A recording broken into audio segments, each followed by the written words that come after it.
সেই কখন থেকে আমাদের লোকে খারাপ ব্যবহার করতেছো। কি বললি? আমার সাথে বিয়াদবি করলি? বের হ এখান থেকে, বের হ। আমা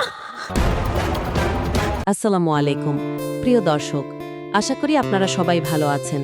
আজকে আমরা কথা বলবো জনপ্রিয় ধারাবাহিক নাটক গরিব ঘরে রাজপুত্র এর আগামী পর্বে কি ঘটতে পারে তা নিয়ে। 40তম পর্বের শেষ দৃশ্যটি ছিল বেশ নাটকীয় ও আবেগঘন। মেঘলার মা বাবা যখন তার অফিসে আসে, তখন এক অহংকারী অ্যাসিস্ট্যান্ট তাদের ভিক্ষুক বলে অপমান করে তাড়িয়ে দেওয়ার চেষ্টা করে। এমনকি এক পর্যায়ে সে মেঘলার মাকে ধাক্কা দিয়ে মেঝেতে ফেলে দেয়। ঠিক সেই মুহূর্তে মেঘলা সেখানে এসে উপস্থিত হয় এবং নিজের মাকে এভাবে মেঝেতে পড়ে থাকতে দেখে চরম হতবাক হয়ে যায়। আমাদের ধারণা, আগামী পর্বে এই ঘটনার পর মেঘলা ক্ষুব্ধ হয়ে উঠবে। নিজের মা বাবাকে অপমান করার অপরাধে সে হয়তো ওই অহংকারী অ্যাসিস্ট্যান্টকে চাকরি থেকে বরখাস্ত করবে এবং তাকে একটি বড় শিক্ষা দেবে।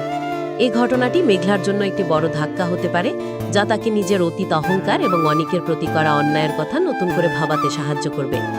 অন্যদিকে অনিক ও বৃষ্টির মধ্যে এক বড় রহস্য দানা বাঁধছে।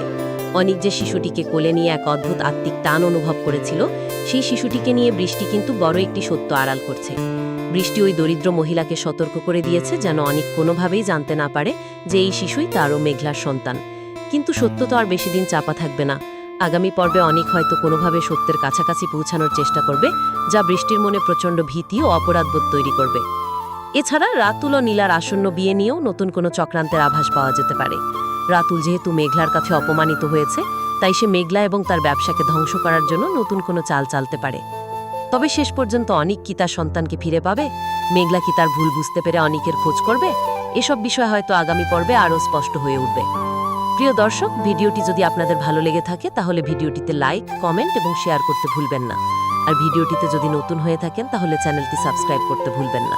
ধন্যবাদ।